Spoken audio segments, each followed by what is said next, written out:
ಆತ್ಮೀಯ ವಿದ್ಯಾರ್ಥಿಗಳೇ, ತಮ್ಮೆಲ್ಲರಿಗೂ ಕೂಡ ನಿಮ್ಮದೇ ಆಗಿರತಕ್ಕಂಥ ಯೂಟ್ಯೂಬ್ ಚಾನಲ್ ಸ್ಟಡಿ ವಿತ್ ಪರಶುರಾಮ್ಗೆ ಸ್ವಾಗತವನ್ನು ಕೋರ್ತೀನಿ.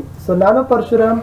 ಈ ದಿನ ನಾವು NTSC ಮತ್ತು NMMS ಪರೀಕ್ಷೆಯ ಸರಣಿಗಳಲ್ಲಿ ಸಮಾಜ ವಿಜ್ಞಾನ ವಿಷಯದ ಎರಡನೆಯ ಪತ್ರಿಕೆಯಾಗಿರ್ತಕ್ಕಂಥ ಸ್ಯಾಟ್ನಲ್ಲಿ ಸಮಾಜ ವಿಜ್ಞಾನ ಒಂದು ಭಾಗ.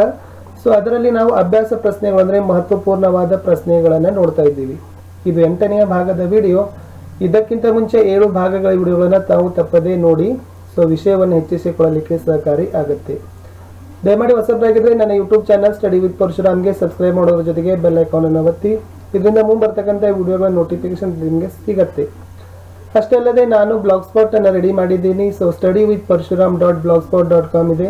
ಅಲ್ಲಿನೂ ಕೂಡ ತಾವುಗಳು ಫಾಲೋವರ್ ಆಗಬೇಕು ಅಂತ ವಿನಂತಿ. ಶುರು ಮಾಡೋಣ. ಈ ದಿನದ ಒಂದು ವಿಡಿಯೋ ಸಮಾಜ ವಿಜ್ಞಾನ ವಿಷಯದ ಅತಿ ಮಹತ್ವಪೂರ್ಣವಾದ ಅಭ್ಯಾಸ ಪ್ರಶ್ನೆಗಳು ಭಾಗ 8. ಇದಕ್ಕಿಂತ ಮುಂಚೆ 7 ಭಾಗಗಳಲ್ಲಿ 136 ಪ್ರಶ್ನೆಗಳಿದ್ದಾವೆ. ಸುಮಾರು ಒಂದು 35ರಿಂದ 40 ಪ್ರಶ್ನೆಗಳು ಈ ವಿಡಿಯೋಗಳಲ್ಲಿ ತಂದಿದ್ದೀನಿ. ಒನ್ ಲೈನ್ ಕ್ವಶನ್ಸ್ ಇದ್ದಾವೆ. ಇದಕ್ಕೆ ಆಪ್ಷನ್ಸ್ಗಳು ಇಲ್ಲ. ಪ್ರಶ್ನೆ 137 ಇದೆ. ವಾಸ್ಕೋ ಡಿ ಗಾಮ ಭಾರತಕ್ಕೆ ಬಂದ ವರ್ಷ ಯಾವುದು? ಸಾಲಿವಾನ ಶಕೆ 1498ರಲ್ಲಿ ವಾಸ್ಕೋ ಡಿ ಗಾಮ ಭಾರತಕ್ಕೆ ಪ್ರವೇಶವನ್ನ ಮಾಡಿದ್ದನು. ಪ್ರಶ್ನೆ ಸಂಖ್ಯೆ 138 ಇದೆ. ವಾಸ್ಕೋ ಡಿ ಗಾಮ ಭಾರತಕ್ಕೆ ಈ ನಗರಕ್ಕೆ ಪಾದಾರ್ಪಣೆಯನ್ನ ಮಾಡಿದ್ದ. ಹಾಗಾದ್ರೆ 1498 ಸಾಲಿವಾನ ಶಕೆಯಲ್ಲಿ ವಾಸ್ಕೋ ಡಿ ಗಾಮ ಭಾರತಕ್ಕೆ ಬಂದ. ಆದರೆ ಆತ ಮೊಟ್ಟ ಮೊದಲು ಯಾವ ನಗರವನ್ನು ಬಂದು ತಲುಪಿದ್ದ? ಉತ್ತರ ಇದೆ ಕಾಪಡ್ ಅಂತಕ್ಕಂಥ ನಗರದಲ್ಲಿ 1498ರಲ್ಲಿ ವಾಸ್ಕೋ ಡಿ ಗಾಮ ಪ್ರವೇಶವನ್ನ ಮಾಡಿದ್ದ. ಇನ್ನು ಮುಂದಿನ ಪ್ರಶ್ನೆ ಇದೆ.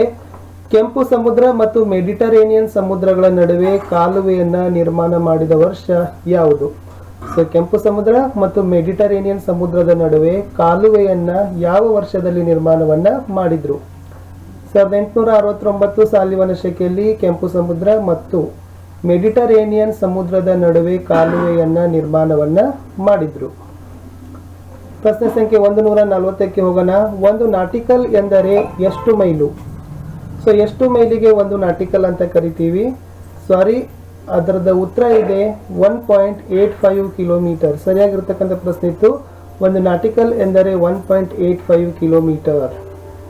ಪ್ರಶ್ನೆ 141ಕ್ಕೆ ಹೋಗೋಣ. ಭಾರತಕ್ಕೆ ಬಂದ ಮೊಟ್ಟ ಮೊದಲ ಯುರೋಪಿಯನ್ನರು ಯಾರು? ಸುಮಾರು ಜನ ಯುರೋಪಿಯನ್ ಖಂಡದಿಂದ ಬರ್ತಾರೆ ಭಾರತಕ್ಕೆ. ಅದರಲ್ಲಿ ಬಂದಿರತಕ್ಕಂಥ ಮೊಟ್ಟ ಮೊದಲ ಯುರೋಪಿಯನ್ನರು ಯಾರು? ಉತ್ತರ ಇದೆ ಪೋರ್ಚುಗೀಸರು ಭಾರತಕ್ಕೆ ಮೊಟ್ಟ ಮೊದಲು ಬಂದಿರತಕ್ಕಂಥ ಯುರೋಪಿಯನ್ ಖಂಡದವರು. ಪ್ರಶ್ನೆ 142ಕ್ಕೆ ಬರೋಣ. ವಾಸ್ಕೋ ಡಿ ಗಾಮ ನಂತರ ಪೋರ್ಚುಗೀಸರ ಮೊದಲ ವೈಸ್ರಾಯ್ ಯಾರಾಗಿದ್ರು? ವಾಸ್ಕೋ ಡಿ ಗಾಮ ಬಂದು ಹೋಗ್ತಾನೆ. ಅದಾದ್ಮೇಲೆ ಪೋರ್ಚುಗೀಸರ ಮೊದಲ ವೈಸ್ರಾಯ್ ಯಾರಾಗಿದ್ರು? ಉತ್ತರ ಇದೆ ಫ್ರಾನ್ಸಿಸ್ ಡಿ ಅಲ್ಮೇಡಾ ಅಂತಕ್ಕಂಥವ್ರು ಪೋರ್ಚುಗೀಸರ ಮೊದಲ ವೈಸ್ರಾಯ್ ಆಗಿದ್ದರು ವಾಸ್ಕೋ ಡಿ ಗಾಮನ ನಂತರ. ಪ್ರಶ್ನೆ 143ಕ್ಕೆ ಬರೋಣ. ನೀಲಿ ನೀರಿನ ನೀತಿ ಅಂತಕ್ಕಂಥದ್ದನ್ನ ಜಾರಿಗೆ ತಂದವರು ಯಾರು? ನೀಲಿ ನೀರಿನ ನೀತಿ. ಉತ್ತರ ಇದೆ ಫ್ರಾನ್ಸಿಸ್ ಡಿ ಅಲ್ಮೇಡಾ ಅವರು ನೀಲಿ ನೀರಿನ ನೀತಿ ಅಂತಕ್ಕಂಥದ್ದನ್ನ ಜಾರಿಗೆ ಮಾಡಿದ್ರು. ಪ್ರಶ್ನೆ 144 ಇದೆ. ಭಾರತದಲ್ಲಿ ಪೋರ್ಚುಗೀಸರ ಸಾಮ್ರಾಜ್ಯದ ನಿಜವಾದ ಸ್ಥಾಪಕ ಯಾರು? ಭಾರತಕ್ಕೆ ಮೊದಲು ಬಂದಿರತಕ್ಕಂಥ ಯುರೋಪಿಯನ್ನರು ಪೋರ್ಚುಗೀಸರು. ಈ ಪೋರ್ಚುಗೀಸ್ ಸಾಮ್ರಾಜ್ಯವನ್ನ ನಿಜವಾಗಿ ಸ್ಥಾಪನೆಯನ್ನ ಮಾಡಿರ್ತಕ್ಕಂಥ ಹೆಗ್ಗಳಿಕೆ ಯಾರಿಗೆ ಹೋಗುತ್ತದೆ? ಅದ್ರ ಉತ್ತರ ಇದೆ ಅಲ್ಫೆನ್ಸೋ ಡಿ ಅಲ್ಬುಕರ್ಕನಿಗೆ. ಭಾರತದಲ್ಲಿ ಪೋರ್ಚುಗೀಸರ ಸಾಮ್ರಾಜ್ಯದ ನಿಜವಾದ ಸ್ಥಾಪಕದ ಹೆಗ್ಗಳಿಕೆಗೆ ಹೋಗ್ತದ. ಪ್ರಶ್ನೆ 145 ಬಂತು. ಅಲ್ಬುಕರ್ಕನ ಕಾಲದಲ್ಲಿ ಪೋರ್ಚುಗೀಸರ ಆಡಳಿತ ಕೇಂದ್ರ ಯಾವುದಾಗಿತ್ತು? ಭಾರತದ ಯಾವ ನಗರ ಈ ಅಲ್ಫೆನ್ಸೋ ಡಿ ಅಲ್ಬುಕರ್ಕನ ಆಡಳಿತದ ಕೇಂದ್ರ ಆಗಿತ್ತು? ಉತ್ತರ ಬಂತು ಗೋವಾ. ಗೋವಾ ನಗರ ಅಲ್ಬುಕರ್ಕನ ಆಡಳಿತದ ಕೇಂದ್ರ ಆಗಿತ್ತು. 146 ಇದೆ. ಡಚ್ಚರು ಯಾವ ದೇಶದವರು? ಹಾಗಾದ್ರೆ ಡಚ್ಚರನ್ನ ನಾವು ಯಾವ ದೇಶದವರು ಅಂತ ಕರಿತೀವಿ? ಉತ್ತರ ಹಾಲೆಂಡ್ ಅಥವಾ ನೆದರ್ಲ್ಯಾಂಡ್. ಓಕೆ, ಅವರು ಡಚ್ ದೇಶದವರು ಆಗಿದ್ರು. ಪ್ರಶ್ನೆ 147 ಬಂತು. ಡಚ್ಚರು ಯುನೈಟೆಡ್ ಈಸ್ಟ್ ಇಂಡಿಯಾ ಕಂಪನಿ ಸ್ಥಾಪಿಸಿದ ವರ್ಷ ಯಾವುದು? ಡಚ್ಚರು ಯುನೈಟೆಡ್ ಈಸ್ಟ್ ಇಂಡಿಯಾ ಕಂಪನಿ ಸ್ಥಾಪಿಸಿದ ವರ್ಷ ಸಾಲಿವಾಹನ ಶಕೆ 1602. ಪ್ರಶ್ನೆ 148 ಬಂತು. ಇಂಗ್ಲೆಂಡಿನ ಎಲಿಜಬೆತ್ ರಾಣಿ ಇಂಗ್ಲಿಷ್ ಈಸ್ಟ್ ಇಂಡಿಯಾ ಕಂಪನಿಗೆ ವ್ಯಾಪಾರ ಮಾಡಲು ಅನುಮತಿ ನೀಡಿದ ವರ್ಷ ಯಾವುದು? ಸೊ ಇಂಗ್ಲೆಂಡ್ನ ಎಲಿಜಬೆತ್ ರಾಣಿ ಇಂಗ್ಲಿಷ್ ಈಸ್ಟ್ ಇಂಡಿಯಾ ಕಂಪನಿಗೆ ಯಾವ ವರ್ಷದಲ್ಲಿ ವ್ಯಾಪಾರವನ್ನು ಮಾಡಲಿಕ್ಕೆ ಅನುಮತಿಯನ್ನು ನೀಡಿದ್ರು? ಉತ್ತರ ಇದೆ ಸಾಲಿವಾಹನ ಶಕೆ 1400 ಡಿಸೆಂಬರ್ 31ಕ್ಕೆ. ಸೊ ಎಲಿಜಬೆತ್ ರಾಣಿ ಇಂಗ್ಲಿಷರಿಗೆ ಏನ್ ಮಾಡ್ತಾಳಪ್ಪ ಅಂದ್ರೆ ವ್ಯಾಪಾರ ಮಾಡಲಿಕ್ಕೆ ಅನುಮತಿಯನ್ನ ಕೊಡ್ತಾಳೆ. ಪ್ರಶ್ನೆ 149 ಇದೆ. ಇಂಗ್ಲೆಂಡಿನ ಎಲಿಜಬೆತ್ ರಾಣಿ ಇಂಗ್ಲಿಷ್ ಇಂಡಿಯಾ ಕಂಪನಿಗೆ ವ್ಯಾಪಾರ ಮಾಡಲು ಎಷ್ಟು ವರ್ಷ ಅನುಮತಿಯನ್ನು ನೀಡಿದ್ದಳು? ಸೊ 1600 ಡಿಸೆಂಬರ್ 31ಕ್ಕೆ ಇಂಗ್ಲೆಂಡಿನ ಎಲಿಜಬೆತ್ ರಾಣಿ ಇಂಗ್ಲಿಷ್ ಈಸ್ಟ್ ಇಂಡಿಯಾ ಕಂಪನಿಗೆ ಪೂರ್ವ ದೇಶಗಳೊಂದಿಗೆ ವ್ಯಾಪಾರ ಮಾಡಲಿಕ್ಕೆ ಅನುಮತಿಯನ್ನು ನೀಡ್ತಾಳೆ. ಓಕೆ, ಹಾಗಾದ್ರೆ ಆ ಅನುಮತಿ ಎಷ್ಟು ವರ್ಷಗಳ ಕಾಲ ಮೀಸಲಾಗಿತ್ತು? ಎಸ್, ಅದರ ಉತ್ತರ ಇದೆ 15 ವರ್ಷಗಳ ಕಾಲ ಮಾತ್ರ ವ್ಯಾಪಾರ ಮಾಡಲಿಕ್ಕೆ ಅನುಮತಿಯನ್ನ ಕೊಟ್ಟಿದ್ರು. ಪ್ರಶ್ನೆ 150ಕ್ಕೆ ಹೋಗೋಣ. ಈಸ್ಟ್ ಇಂಡಿಯಾ ಕಂಪನಿಗೆ ಕಂಪನಿ ಸ್ಥಾಪನೆ ಮಾಡಲು ಫರ್ಮಾನು ನೀಡಿದ ಮೊದಲ ಮೊಘಲ್ ಸಾಮ್ರಾಟ ಯಾರು? ಈಸ್ಟ್ ಇಂಡಿಯಾ ಕಂಪನಿಯವರಿಗೆ ಕಂಪನಿಯನ್ನ ಸ್ಥಾಪನೆ ಮಾಡಲಿಕ್ಕೆ ಅನುಮತಿಯನ್ನು ಕೊಟ್ಟಿರ್ತಕ್ಕಂಥ ಮೊಘಲ್ ದೊರೆ ಯಾರು? ಉತ್ತರ ಇದೆ ಜಹಾಂಗೀರ್ ಅವರು ಏನ್ ಮಾಡ್ತಾರಪ್ಪ ಅಂದ್ರೆ ಈಸ್ಟ್ ಇಂಡಿಯಾ ಕಂಪನಿಗೆ ಕಂಪನಿಯನ್ನ ಸ್ಥಾಪನೆ ಮಾಡಲಿಕ್ಕೆ ಅನುಮತಿಯನ್ನ ಕೊಡ್ತಾರೆ. ಪ್ರಶ್ನೆ 151 ಬಂತು. ಜಹಾಂಗೀರ್ ಇಲ್ಲಿ ಕಂಪನಿ ಸ್ಥಾಪನೆ ಮಾಡಲು ಫರ್ಮಾನನ್ನು ನೀಡಿದ್ದನು. ಈಸ್ಟ್ ಇಂಡಿಯಾ ಕಂಪನಿಗೆ ಜಹಾಂಗೀರ್ ಅವರು ಅನುಮತಿಯನ್ನ ಕೊಡ್ತಾರೆ ಕಂಪನಿ ಸ್ಥಾಪನೆ ಮಾಡಲಿಕ್ಕೆ. ಹಾಗಾದ್ರೆ ಆ ಕಂಪನಿ ಎಲ್ಲಿ ಸ್ಥಾಪನೆ ಮಾಡ್ಲಿಕ್ಕೆ ಅನುಮತಿಯನ್ನ ಕೊಡ್ತಾರೆ?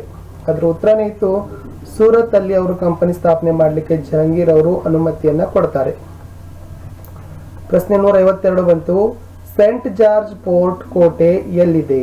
ಓಕೆ, ಸೆಂಟ್ ಜಾರ್ಜ್ ಫೋರ್ಟ್ ಅಂತಕ್ಕಂಥ ಕೋಟೆ ಯಾವ ನಗರದಲ್ಲಿ ಸ್ಥಿತವಾಗಿದೆ? ಎಸ್, ಉತ್ತರ ಇತ್ತು ಮದ್ರಾಸ್. ಸೊ ಮದ್ರಾಸ್ನಲ್ಲಿ ಸೆಂಟ್ ಜಾರ್ಜ್ ಫೋರ್ಟ್ ಇದೆ. ಹಾಗಾದ್ರೆ ಮದ್ರಾಸ್ನಲ್ಲಿರ್ತಕ್ಕಂಥ ಸೆಂಟ್ ಜಾರ್ಜ್ ಫೋರ್ಟ್ ಯಾವ ವರ್ಷದಲ್ಲಿ ಸ್ಥಾಪನೆ ಆಯಿತು? ಸ್ಥಾಪನೆ ಆಗಿರ್ತಕ್ಕಂಥ ವರ್ಷ ಸಾಲಿವಾಹನ ಶಕೆ 1639ರಲ್ಲಿ ಮದ್ರಾಸ್ನಲ್ಲಿ ಸೆಂಟ್ ಜಾರ್ಜ್ ಫೋರ್ಟ್ ಕೋಟೆ ಆರಂಭ ಆಯಿತು. ಪ್ರಶ್ನೆ ಸಂಖ್ಯೆ 154 ಇದೆ. ಎರಡನೆಯ ಚಾರ್ಲ್ಸ್ ಇಂಗ್ಲಿಷ್ ಈಸ್ಟ್ ಇಂಡಿಯಾ ಕಂಪನಿಗೆ ಈ ನಗರವನ್ನು ಬಾಡಿಗೆಯಾಗಿ ನೀಡಿದ್ದನು. ಸೊ ಇಂಗ್ಲಿಷ್ನ ಎರಡನೇ ಚಾರ್ಲ್ಸ್ ಅವರು ಈಸ್ಟ್ ಇಂಡಿಯಾ ಕಂಪನಿಗೆ ಯಾವ ನಗರವನ್ನ ಬಾಡಿಗೆಯಾಗಿ ನೀಡಿದ್ದರು? ಉತ್ತರ ಇದೆ ವಿದ್ಯಾರ್ಥಿಗಳೇ, ಬಾಂಬೆ ನಗರವನ್ನು ಅವ್ರು ಏನ್ ಮಾಡಿದ್ರಪ್ಪ ಅಂದ್ರೆ ಬಾಡಿಗೆಯಾಗಿ ನೀಡಿದ್ರು. ಮುಂದಿನ ಪ್ರಶ್ನೆ. ಎರಡನೆಯ ಚಾರ್ಲ್ಸ್ ಇಂಗ್ಲಿಷ್ ಈಸ್ಟ್ ಇಂಡಿಯಾ ಕಂಪನಿಗೆ ಬಾಂಬೆ ನಗರವನ್ನು ಯಾವ ವರ್ಷದಲ್ಲಿ ಬಾಡಿಗೆಯಾಗಿ ನೀಡಿದ್ದರು? ಹಾಗಾದ್ರೆ ಇಂಗ್ಲಿಷ್ ಈಸ್ಟ್ ಇಂಡಿಯಾ ಕಂಪನಿಗೆ ಎರಡನೇ ಚಾರ್ಲ್ಸ್ ಅನ್ನ ಬಾಂಬೆ ನಗರವನ್ನ ಬಾಡಿಗೆಯಾಗಿ ಕೊಡ್ತಾರೆ. ಆದ್ರೆ ಯಾವ ವರ್ಷದಲ್ಲಿ ಕೊಡ್ತಾರೆ? ಸೊ ಉತ್ತರ 1668 ಸಾಲಿವಾಹನ ಶಕೆಯಲ್ಲಿ. ಸೊ ಎರಡನೇ ಚಾರ್ಲ್ಸ್ ಏನ್ ಮಾಡ್ತಾನಪ್ಪ ಅಂದ್ರೆ ಬಾಡಿಗೆಯಾಗಿ ಕೊಡ್ತಾನೆ. ಅದಕ್ಕೆ ಸಂಬಂಧಪಟ್ಟಂತೆ ಪ್ರಶ್ನೆ ಇದೆ. ಎರಡನೆಯ ಚಾರ್ಲ್ಸ್ ಇಂಗ್ಲಿಷ್ ಈಸ್ಟ್ ಇಂಡಿಯಾ ಕಂಪನಿಗೆ ಬಾಂಬೆ ನಗರವನ್ನು ಎಷ್ಟು ರೂಪಾಯಿಗೆ ಬಾಡಿಗೆಯಾಗಿ ನೀಡಿದ್ದನು? ಹಾಗಾದ್ರೆ ಬಾಂಬೆ ನಗರಕ್ಕೆ ಬಾಡಿಗೆಯನ್ನು ಎಷ್ಟು ಹಾಕಿದ್ರು ಎರಡನೇ ಚಾರ್ಲ್ಸ್ ಅವರು ಇಂಗ್ಲಿಷ್ ಈಸ್ಟ್ ಇಂಡಿಯಾ ಕಂಪನಿಗೆ? ಎಸ್, ವಾರ್ಷಿಕ 10 ಪೌಂಡ್ಗಳಿಗೆ ಏನಾಗಿತ್ತಪ್ಪ ಅಂದ್ರೆ ನಿಗದಿ ಮಾಡಿ ಬಾಡಿಗೆಯನ್ನ ಕೊಟ್ಟಿದ್ರು. ಪ್ರಶ್ನೆ 157 ಬಂತು. ಫೋರ್ಟ್ ವಿಲಿಯಂ ಕೋಟೆ ಯಾವ ವರ್ಷದಲ್ಲಿ ಕಟ್ಟಿದ್ರು? ಸೊ ಫೋರ್ಟ್ ವಿಲಿಯಂ ಕೋಟೆ ಕಟ್ಟಿರ್ತಕ್ಕಂಥ ವರ್ಷ 1690 ಅಂತ ಹೇಳ್ತೀವಿ. 158 ಇದೆ. ಫೋರ್ಟ್ ವಿಲಿಯಂ ಕೋಟೆ ಈ ನದಿಯ ದಡದ ಮೇಲಿದೆ. ಸೊ ಉತ್ತರ ಹೂಗ್ಲಿ ನದಿ ದಡದ ಮೇಲೆ ಫೋರ್ಟ್ ವಿಲಿಯಂ ಕೋಟೆ ಇದೆ. 18ನೇ ಶತಮಾನದ ಉತ್ತರಾರ್ಧದಲ್ಲಿ ಬ್ರಿಟಿಷರು ಯಾವ ನಗರವನ್ನ ರಾಜಧಾನಿಯನ್ನಾಗಿ ಮಾಡಿದ್ದರು? ಉತ್ತರ ಕಲ್ಕತ್ತಾ. ಪ್ರಶ್ನೆ 160. ಫ್ರೆಂಚ್ ಈಸ್ಟ್ ಇಂಡಿಯಾ ಕಂಪನಿ ಸರ್ಕಾರಿ ಒಡೆತನದ ಕಂಪನಿಯಾಗಿ ಆರಂಭವಾದ ವರ್ಷ 1664 ಸಾಲಿವಾಹನ ಶಕೆ. ಪ್ರಶ್ನೆ ಸಂಖ್ಯೆ 161ಕ್ಕೆ ಹೋಗೋಣ. ಫ್ರೆಂಚರು ಪ್ರಪ್ರಥಮ ದಾಸ್ತಾನು ಮಳಿಗೆ ಆರಂಭಿಸಿದ ವರ್ಷ ಯಾವುದು? ಹಾಗಾದ್ರೆ ಸೊ ಫ್ರೆಂಚರು ಪ್ರಪ್ರಥಮವಾಗಿ ದಾಸ್ತಾನು ಮಳಿಗೆ ಅಥವಾ ಕಂಪನಿ ಅಂತೀವಲ್ಲ, ಇದು ಯಾವ ವರ್ಷದಲ್ಲಿ ಅವ್ರು ಏನ್ ಮಾಡಿದ್ರಪ್ಪ ಅಂದ್ರೆ ಸ್ಥಾಪನೆಯನ್ನ ಮಾಡಿದ್ರು? ಸೊ ಉತ್ತರ ಇದೆ 1668ರಲ್ಲಿ ಫ್ರೆಂಚರು ಪ್ರಪ್ರಥಮ ದಾಸ್ತಾನು ಮಳಿಗೆಯನ್ನ ಸ್ಥಾಪನೆಯನ್ನ ಮಾಡಿದ್ರು.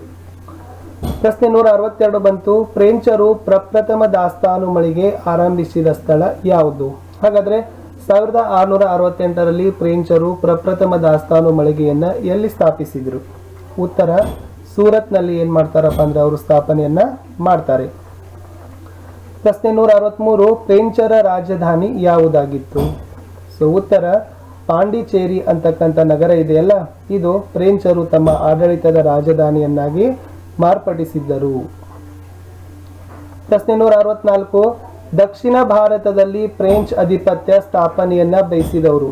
ಇಲ್ಲೊಂದು ಕನಸು ಕಂಡಿದ್ರು, ಯಾವುದು? ಅದು ದಕ್ಷಿಣ ಭಾರತದಲ್ಲಿ ಫ್ರೆಂಚರ ಸಾಮ್ರಾಜ್ಯವನ್ನ ಸ್ಥಾಪನೆ ಮಾಡ್ಬೇಕಂತು. ಹಾಗಾದ್ರೆ ಅವ್ರು ಯಾರು?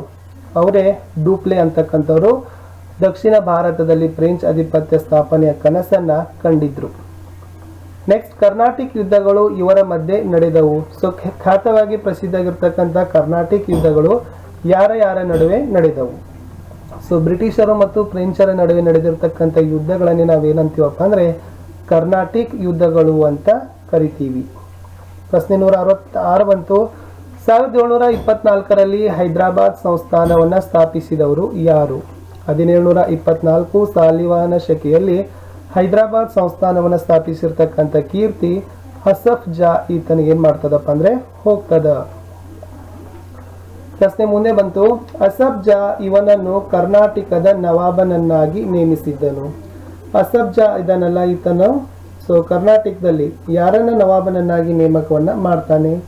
ಅದೇ ಉತ್ತರ ಇತ್ತು ಅನ್ವರುದ್ದೀನ್ ಅನ್ನು. ಪ್ರಶ್ನೆ 168ಕ್ಕೆ ಹೋಗೋಣ. ಮೊದಲ ಕರ್ನಾಟಿಕ್ ಯುದ್ಧ ನಡೆದ ವರ್ಷ ಯಾವುದು? ಅದು ನಡೆದಿದ್ದು 1746ರಿಂದ 1748ರವರೆಗೆ ಮೊದಲ ಕರ್ನಾಟಿಕ್ ಯುದ್ಧ ಬ್ರಿಟಿಷರು ಮತ್ತು ಫ್ರೆಂಚರ ನಡುವೆ ನಡೆಯಿತು. ಆಮೇಲೆ ಈ ಯುದ್ಧ ಯಾವ ಒಪ್ಪಂದದ ಮೂಲಕ ಕೊನೆಯಾಯಿತು ಅಂದ್ರೆ 1746ರಿಂದ 48ರವರೆಗೆ ನಡೆದಿರ್ತಕ್ಕಂಥ ಮೊದಲ ಕರ್ನಾಟಿಕ್ ಯುದ್ಧ ಯಾವ ಒಪ್ಪಂದದ ಮೂಲಕ ಕೊನೆಯಾಯಿತು?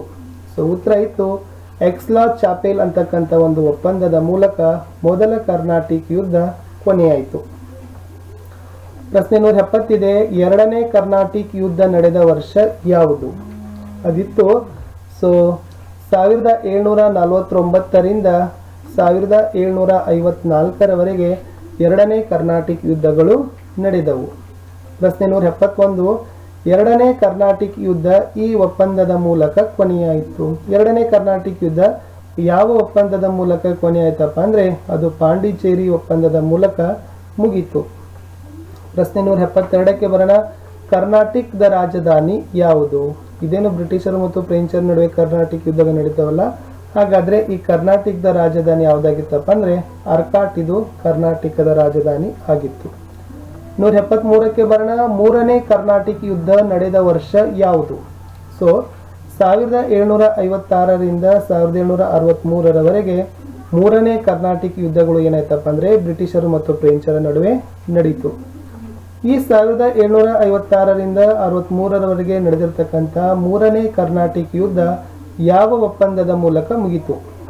ಅದು ಉತ್ತರ ಇತ್ತು ಪ್ಯಾರಿಸ್ ಒಪ್ಪಂದದ ಮೂಲಕ ಏನಾಯ್ತಪ್ಪ ಅಂದ್ರೆ ಮೂರನೇ ಕರ್ನಾಟಿಕ್ ಯುದ್ಧ ಮುಗಿತು.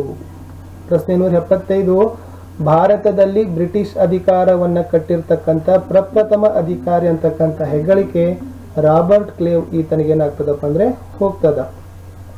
ಮುಂದಿನ ಪ್ರಶ್ನೆ ಇತ್ತು, ಪ್ಲಾಸಿ ಕದನ ನಡೆದ ವರ್ಷ ಯಾವುದು? ಪ್ಲಾಸಿ ಕದನ 1757ರಲ್ಲಿ ನಡೀತು. ವೆರಿ ಇಂಪಾರ್ಟೆಂಟ್ ಇದೆ ಅದು. ಪ್ರಶ್ನೆ 177, ಮದ್ರಾಸ್ ಕದನ ನಡೆದ ವರ್ಷ ಯಾವುದು? ಹಾಗಾದ್ರೆ ಮದ್ರಾಸ್ ಕದನ ಇದು ನಡೆದಿರ್ತಕ್ಕಂಥ ವರ್ಷ 1746. ಪ್ರಶ್ನೆ 178 ಇದೆ, ವೇದಗಳನ್ನು ರಚಿಸಿದವರು ಯಾರು? ವೇದಗಳನ್ನು ರಚಿಸಿರ್ತಕ್ಕಂಥವರು ಆರ್ಯರು ಅಂತ ಹೇಳ್ತಾರೆ. ಪ್ರಶ್ನೆ 179, ವೇದ ಕಾಲದ ಭಾರತೀಯರ ಬೌದ್ಧಿಕ ಪ್ರಬುದ್ಧತೆಗೆ ಮುಖ್ಯ ಕಾರಣ ಅಂದ್ರೆ ಸೊ ಭಾರತೀಯರು ಬಹಳಷ್ಟು ಬೌದ್ಧಿಕವಾಗಿರ್ತಕ್ಕಂಥ ಪ್ರಬುದ್ಧತೆಯನ್ನ ಜ್ಞಾನವಂತರಾಗಿದ್ದರು ವೇದ ಕಾಲದಲ್ಲಿ. ಇದಕ್ಕೆ ಕಾರಣ ಸೊ ಭಾರತೀಯರು ರಚಿಸಿರ್ತಕ್ಕಂಥ ಉಪನಿಷತ್ತುಗಳೇ ಅವರ ಬೌದ್ಧಿಕ ಪ್ರಬುದ್ಧತೆಗೆ ಮುಖ್ಯ ಕಾರಣ ಅಂತ ಹೇಳ್ತಾರೆ.